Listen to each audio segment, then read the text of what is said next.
Olá, sejam bem-vindos ao mundo de regeneração. Sintam-se em casa, sintam-se no seu mundo. Hoje vamos continuar a leitura do livro Transição Planetária, de Divaldo Franco. Estamos no capítulo 6, né? Tem sido bastante conhecimento, né? O pessoal tem gostado bastante, tem comentado bastante a respeito do nosso estudo aqui do livro. E vamos continuar então com o capítulo 6 agora. E agradeço a você que já se inscreveu. Se você está assistindo pela primeira vez, inscreva-se, deixe seu joinha lá, deixa seu like e compartilhe essa playlist aqui pra gente, tá bom? Muito obrigado. Ativa o sininho ao lado da palavra inscrever-se ou inscrito, para que você receba sempre o aviso de que há um novo capítulo sendo lido. Assim você sempre nos acompanha e não perde nada. Vamos lá? Vamos lá. Capítulo 6. O serviço de iluminação. As horas sucediam-se lentas e pesadas. O grupo que atendíamos era constituído por quase 1000 vítimas da tragédia sísmica. Então, retomando aqui, os espíritos auxiliadores da colônia estavam aqui na Terra, na região do tsunami de 2004, auxiliando ali os espíritos desencarnados. Aparentemente, pequeno era o resultado do nosso esforço, embora nos encontrássemos empenhados com carinho na execução da atividade que nos foi reservada. A noite tornava-se cada vez mais pavorosa do ponto de vista humano, em razão dos horrores que se manifestavam sem cessar. Na esfera física, a procura de cadáveres para identificação era afligente, porque as pessoas choravam e imprecavam sem lucidez em torno do que exteriorizavam. Era uma catarse coletiva sobre a inclemência das sombras tormentosas. Do nosso lado, não era menos angustiante a paisagem espiritual.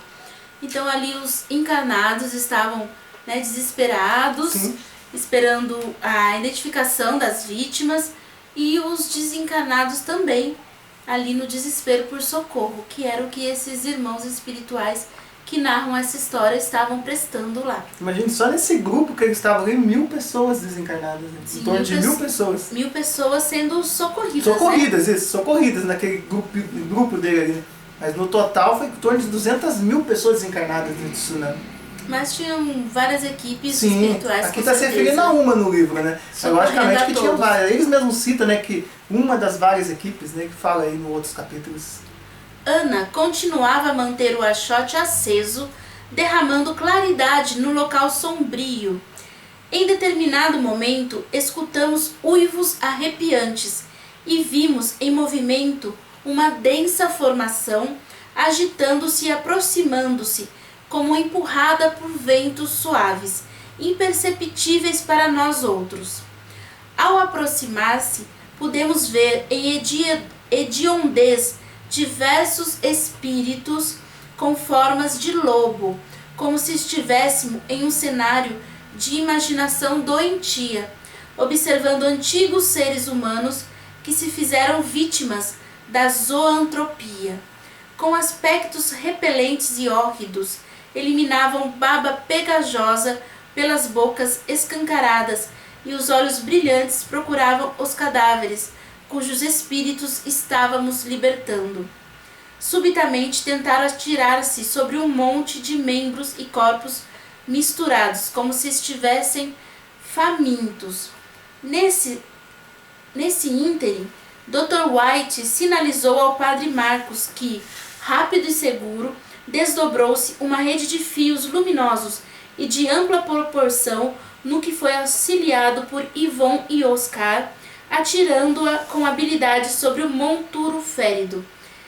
De imediato pudemos perceber que se tratava de uma defesa magnética, irradiando energia especial que apavorou os agressores, que certamente a conheciam, fazendo que se afastasse em tropel rápido, sem maiores perturbações para o nosso labor.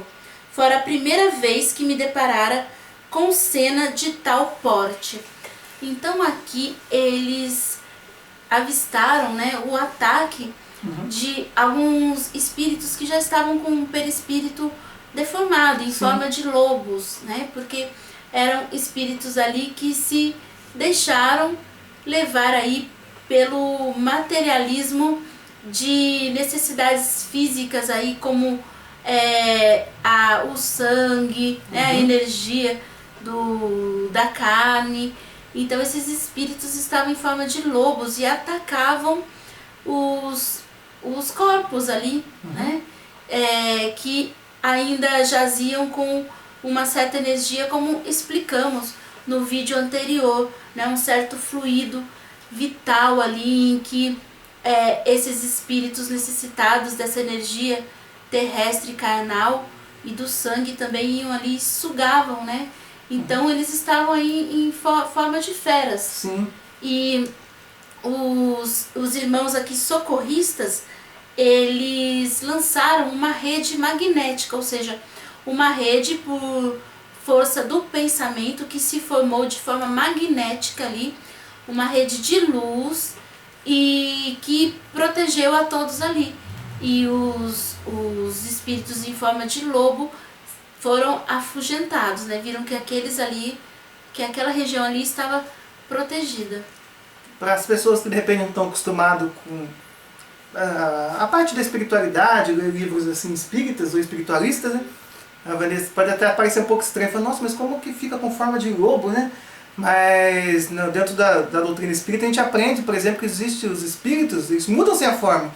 Tem, por exemplo, chamados ovoides, que eles perdem totalmente a essência deles, então são presos, por exemplo, a vinganças, a bens materiais, provavelmente a parte ruim, parte vingativas desse sentido, sem essa energia muito baixa, eles perdem totalmente a forma, chegam a formar pequenas esferas, eles grudam nas pessoas e sugam a energia da pessoa, e ele acompanha, de repente, a pessoa durante a vida toda. A pessoa sofre a vida inteira, não consegue dar nada certo na vida dela, e ela não entende o que está acontecendo. Não estou falando que é sempre, lógico, mas uma das situações são os espíritos chamados ovoides, né? Por isso é importante, novamente, falamos aqui do orar e vigiar, porque o que nos protege disso? A oração, o pensamento elevado, boas atitudes, o perdão ao próximo, o perdão a si mesmo, o pedir perdão pelas faltas cometidas, isso tudo é a nossa proteção, né? O pensamento no bem, o pensamento elevado que é a proteção contra tudo isso. Sim. Bom, aqui eu parei aqui na parte que eles falam que era a primeira vez que eles depararam com cena desse tipo. Percebendo-me as interrogações mentais, o hábil diretor veio-me em socorro, explicando. Trata-se de espíritos muito infelizes, cujas existências na Terra foram terrificantes e que construíram as aparências perversas atuais como decorrência do mal que praticaram, indiferentes ao sofrimento que causavam. Haviam perdido a sensibilidade do amor e, por isso mesmo, deformaram psiquicamente o perispírito que, após a desencarnação do corpo somático, do corpo físico, encarregou-se de modelá-los conforme se encontram. Sucede que a única diferença em relação aos demais casos de zoantropia é que normalmente a ocorrência é individual, no entanto, porque constituíam um grupo aselvajado que laborava em conjunto. O fenômeno alcançou-os a todos, neles plasmando a deformidade lupina que os faz temerários, imprimindo-lhes as necessidades alimentares típicas do gênero lobo, mantendo-a mente entorpecida. Por automatismo, prosseguem na sanha do desequilíbrio até o momento quando a misericórdia de Deus deles se compadeça e sejam recambiados às reencarnações expiatórias muito dolorosas. Também há na medicina, na psiquiatria, uma doença que é a zootropia, ou algo parecido. A gente pode pesquisar e falar melhor depois para vocês, que são pessoas que acreditam serem lobos e saírem atacando outras pessoas, principalmente à noite, em lua cheia. Um comportamento mesmo assim típico de lobisomem. Pode ter dado até origem à lenda, né? Sim, Dos lobisomens. sim, acredita-se que sim, essa é a origem da lenda Sim. do lobisomem. Há um caso muito famoso, até documentado na Espanha, sobre zoantropia, sobre um homem que tinha essa atitude de lobisomem e que foi julgado nos tribunais e tudo mais. Então isso é real, isso acontece mesmo. E esses espíritos estavam nesse nível mental, por isso a forma, como o perispírito é uma substância sutil que envolve nosso espírito, ele ainda tem um pouco de matéria, uma matéria sutil, mas é sim material. Ele se molda com a forma que o espírito deseja aparecer, seja a forma humana que tinha em uma encarnação passada, ou mesmo essa forma de animais, sempre pela vibração mental, né? Se está dessa forma é porque a mente está nessa vibração. Pra quem não sabe, não conhece, a Vanessa, a tradutora, também traduziu um livro, né, Vanessa? Que tem esse trechinho que fala disso, né? Sim, mas legal. posso deixar aí na descrição ou nos comentários o link para vocês conhecerem esse livro da literatura espanhola que eu traduzi. Continuando. A mente é sempre a geradora de bênçãos ou de desditas, porque dela procedem as aparições de uma assim como de outra natureza. Quando as criaturas humanas considerarem a força do pensamento que procede do ser que são, haverá mudança radical do comportamento moral e social, dando lugar às conquistas relevantes da imortalidade triunfante.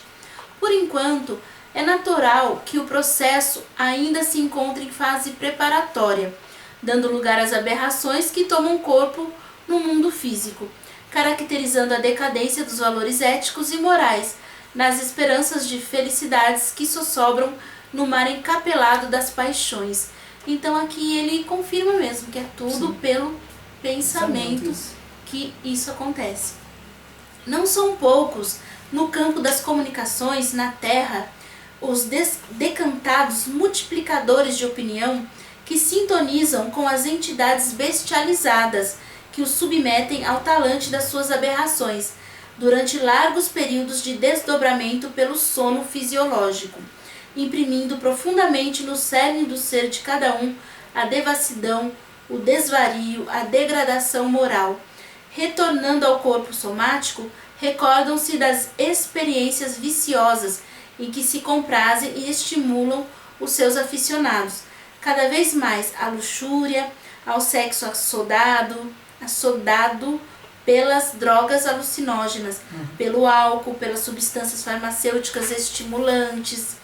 Então aqui ele fala do desdobramento da pessoa encarnada durante o sono, né, que pode sim se envolver com espíritos dessa natureza, que estão presos aí nessas necessidades físicas todas, e quando volta desse sono, tendo vivido tudo isso no mundo astral, não se recorda, né, de tudo que viveu. Mas quando acordamos e estivemos em lugares desse jeito, ou em companhia de espíritos que têm ainda essa ligação com as coisas da Terra,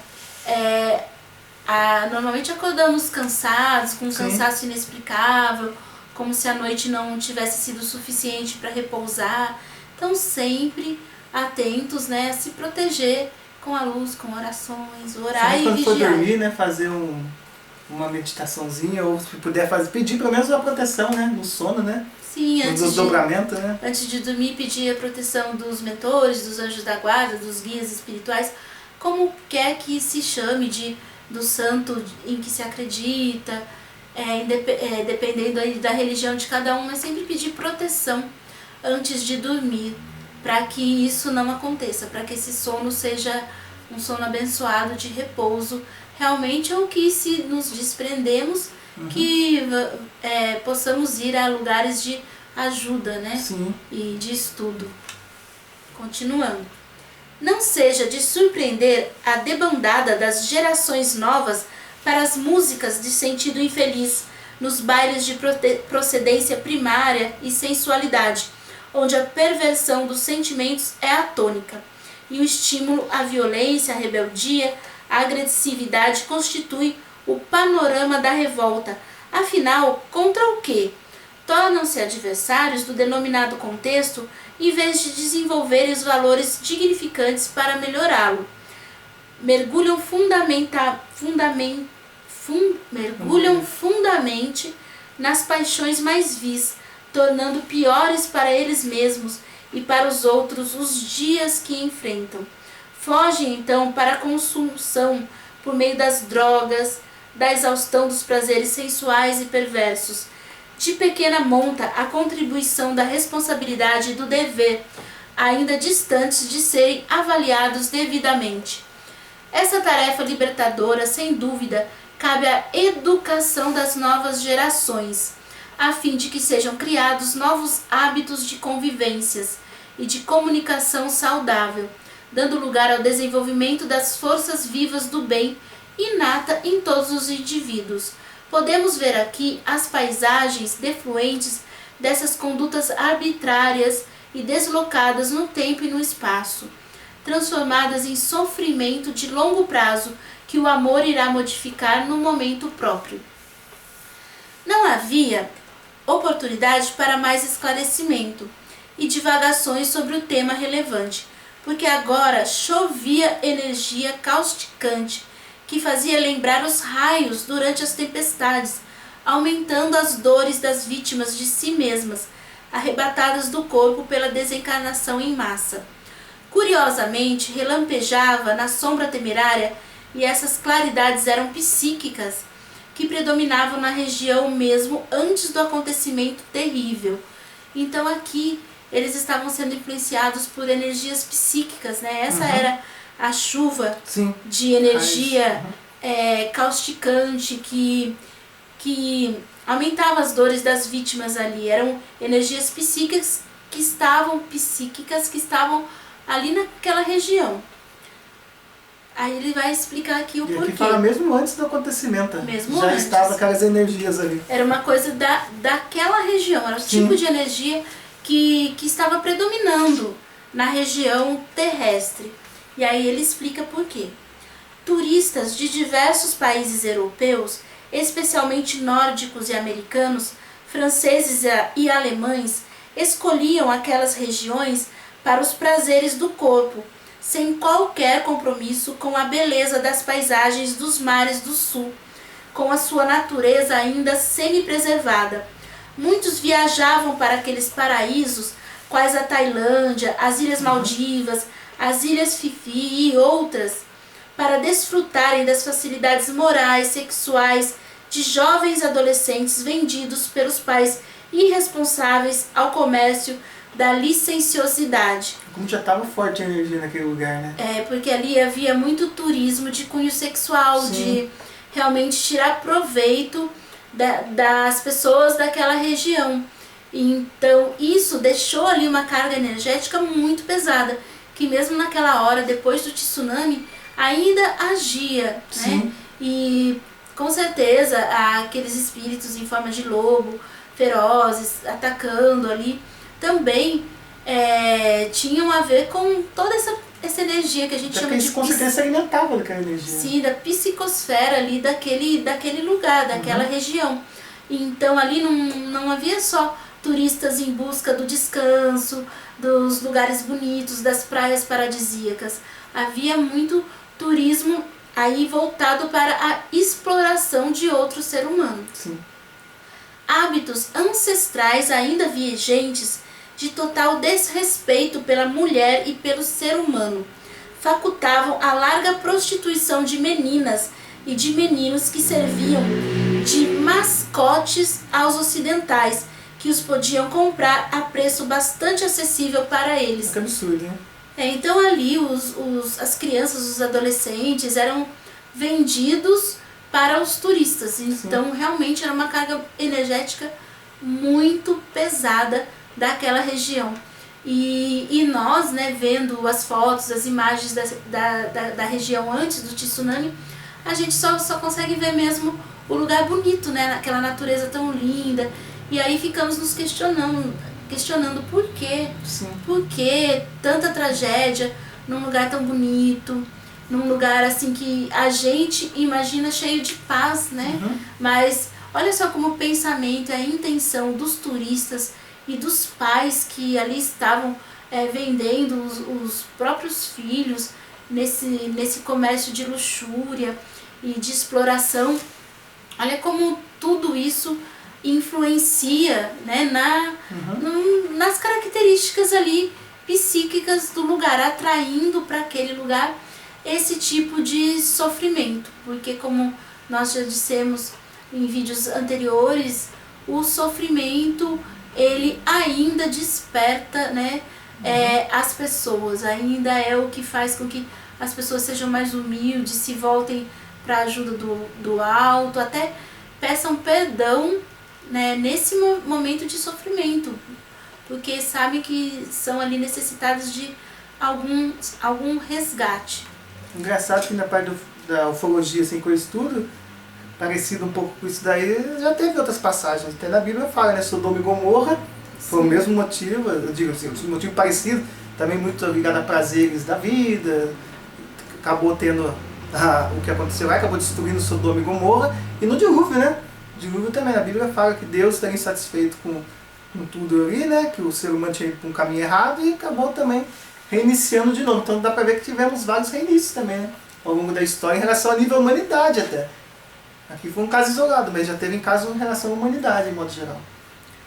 Ao longo dos últimos anos, as mentes geraram essa psicosfera doentia nas regiões agora afetadas pela calamidade, que teve uma função purificadora para toda a região, alterando os costumes e propondo novos comportamentos morais pela dor, advertindo a respeito da fragilidade e temporalidade da vida orgânica, e que, infelizmente, ainda não apresentava qualquer possibilidade de melhora. Ou seja, ali, apesar de toda a tragédia, foi a oportunidade de realmente começar do zero. Sim. Em novos parâmetros. Então só depende mesmo agora do ser humano, né? Do ser humano ali naquela região.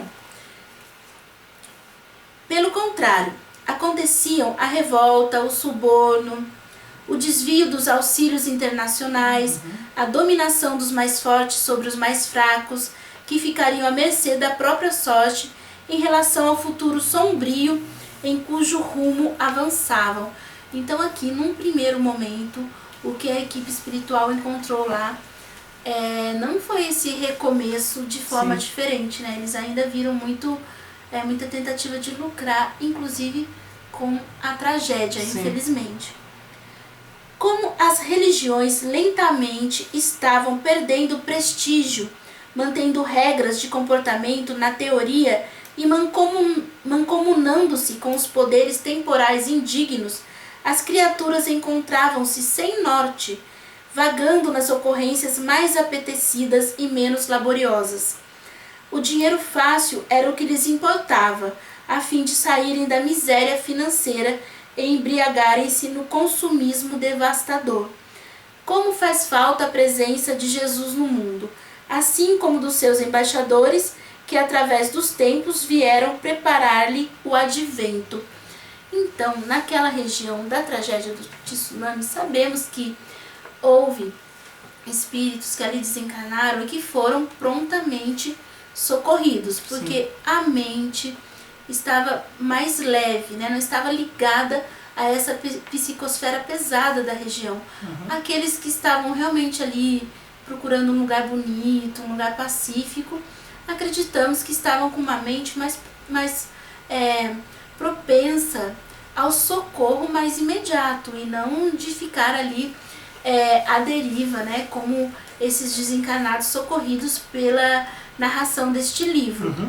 Então tudo tem um motivo, né? Sim, nada por acaso. Se estávamos nos questionando até agora por quê? Porque esses espíritos ficaram ali precisando desse socorro, então tudo é explicado, ou em relação ao que fizeram na reencarnação, ali naquele momento ou em outros momentos. Então, esses espíritos sofredores ali que ainda ficaram ligados à matéria eram então pessoas que eram ligadas ao lucro a qualquer custo, que tinham a religião apenas como fachada, na teoria, mas que não praticavam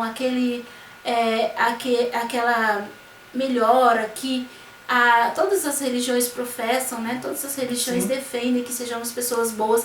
Então, não, eles na mente mesmo, no interior, no seu coração, eles não tinham essa ligação tão forte com o bem. Eles estavam ali ou por uma má educação ou por um costume que vinha muito antigo na religião. Eles estavam ligados ali à promiscuidade, ao lucro fácil. Era aquela mentalidade. Sim. Continuando. Como as suas propostas, aqui fala de Jesus, né? As suas propostas ricas de ternura e de esperança, de consolo e de amor, ainda não conseguiram penetrar realmente nos seus seguidores, menos ainda naqueles que o não conhecem, dando lugar às loucuras do imediatismo, do desgaste emocional e moral, nos jogos dos desejos. A iluminação espiritual é trabalho de largo porte, que exige abnegação e devotamento, compensado através da paz que proporciona e da alegria de viver sem condicionamentos extravagantes nem dependências doentias. Empenhados na atividade especial de ajuda aos irmãos aflitos, sucediam-se os quadros de dor, cada qual específico, em razão de cada pessoa ser única e especial, seus problemas e ambições muito próprios, caracterizando-lhe o nível de evolução. Abdu, suavemente iluminado, podendo ser percebido pela maioria dos espíritos perversos que disputavam as carcaças humanas e tentavam submeter os seus antigos hóspedes físicos, continuava no recitativo do Alcorão, suplicando vez que outra a ajuda dos céus para os sofredores e seus algozes. Então aqui o socorrista Abdu era aquele que estava recitando o Alcorão, que iluminava também, ali ajudava, trazia uma luz para o socorro de todos. Alguma coisa? Não, pode ir. Acerquei-me, paciente, compadecido, podendo ler no seu pensamento o drama que experienciava e a dor imensa que a consumia. Falando aqui de uma mulher de olhar esgazeado que procurava a mãezinha, também vítima da catástrofe. Gritava, já afônica, pelo nome da genitora, tentando desembaraçar-se do corpo sem o conseguir, constrangendo-nos de imediato. Estava atendendo a senhora idosa enferma, quando a onda imensa arrancou-lhe a casa do solo, levando-a de roldão com os coqueiros e outras árvores de grande porte, despedaçando tudo à frente. A morte de ambas foi imediata e logo despertou agônica entre as ruínas do que fora o lugar em que vivia. Não se apercebeu da situação, pois que para ela o dia não raiara, ainda tomado pelas sombras decorrentes das vibrações ambientais pesadas, entregando-se ao desespero em busca da anciã. Fortemente ligada ao corpo, tentava sair do lugar sem o conseguir, em desespero crescente. Então aqui eles falam agora de uma mulher que eles vão socorrer, que estava gritando afônica pelo nome da mãe dela, né? E que foi tomada de surpresa pela onda e desencarnou ali e continuou sem saber que havia desencarnado. Naquele momento, algo de belo sucedeu, porque na densa escuridão surgiu a mãezinha liberada do corpo físico e lúcida, assistida por nobre amigo desencarnado que a conduzia, ajudando-a a cercar-se da filha alucinada. Nossa. Então olha só, aqui a mãe que ela procurava estava lúcida em espírito e veio socorrê-la nesse momento. Sim. Já tem vários espíritos, né, da comunicação que a gente recebe que acontece isso também, né? Às vezes o espírito está muito perdido, sem entender o que está acontecendo. Já aconteceu várias vezes de chegar alguém, né? Algum ente querido, um familiar, para confortar naquele momento. Ele tomado pela emoção e depois ele acaba se acalmando e consegue entender um pouco melhor aquilo que aconteceu, né? Vendo-nos em processo de auxílio e esclarecida pelo seu mentor espiritual, sorriu e tentou agradecer sem palavras a nossa presença. Ato contínuo, abraçou a filha totalmente desequilibrada e começou a cantar uma doce melodia que falava de esperança, de alegria e de reencontro. A jovem espiritual acalmou-se pouco a pouco, enquanto era embalada, logo adormecendo. Foi então que oferecemos o nosso contributo para a técnica da libertação dos despojos físicos, cujas últimas energias foram absorvidas pelo espírito que se recolheu no regaço maternal. Então aqui eles aproveitaram esse momento que a mãe veio em socorro a ela, que a acalmou, a fez dormir, para libertar essa jovem de uma vez por toda ali do corpo físico, que ela ainda estava. Os laços ainda. Sim, o espírito dela ainda estava muito ligado no corpo desencarnado dela. As doces vibrações da senhora mãe e a sua destacada estatura espiritual irradiavam-se, invadindo o organismo perispíritico da filhinha, que foi conduzida a outra esfera que não aquela a qual nos vinculávamos. Então ela foi para uma outra colônia. Sim, uma outra dimensão. Sim, com a mãe, o guia espiritual da mãe, e não aquela que o Manuel Filomeno estava vinculado, mas foi igualmente socorrida. Sim. O trabalho prosseguia sem cessar. Embora o sol abençoasse a imensa área, logo ao amanhecer, do nosso lado continuavam as trevas densas e as aflições sem nome, aguardando o sublime contributo da iluminação espiritual. E assim encerra o capítulo 6 e seguimos no próximo vídeo para o capítulo 7. Sim, capítulo 7, qual que vai ser o capítulo 7? O título é O Amor como Força Divina. Ah, que legal. E esperamos você aqui para a próxima leitura. Se quiser ajudar o canal, deixe um like, comente se você está assistindo todos os vídeos, quais vídeos você está assistindo, se nos conheceu agora nesse vídeo, inscreva-se, ative o sininho, isso vai ajudar com que o canal fique mais forte e mais pessoas conheçam. E lembrando que a cada vídeo, né, nós estamos sempre no chat ao vivo, né? Que quando o vídeo estreia é como uma estreia no YouTube, é como se estivesse sendo uma transmissão ao vivo. Na verdade é gravado, mas nós estamos no chat ao vivo. Então podemos continuar conversando lá durante toda a exibição do vídeo. Então apareça lá, nesse e nos próximos também, que estaremos aqui postando, tá ok? Sim, e quem ativou o sininho vai receber o aviso dessa estreia cada vez que um vídeo estrear. E nesse momento, sempre que possível, estamos lá no chat, na conversa lá com vocês durante todo o tempo que o vídeo está estreando. É só ativar o sininho que você vai ser avisado. Gratidão. Até a próxima. Gratidão e até o próximo vídeo.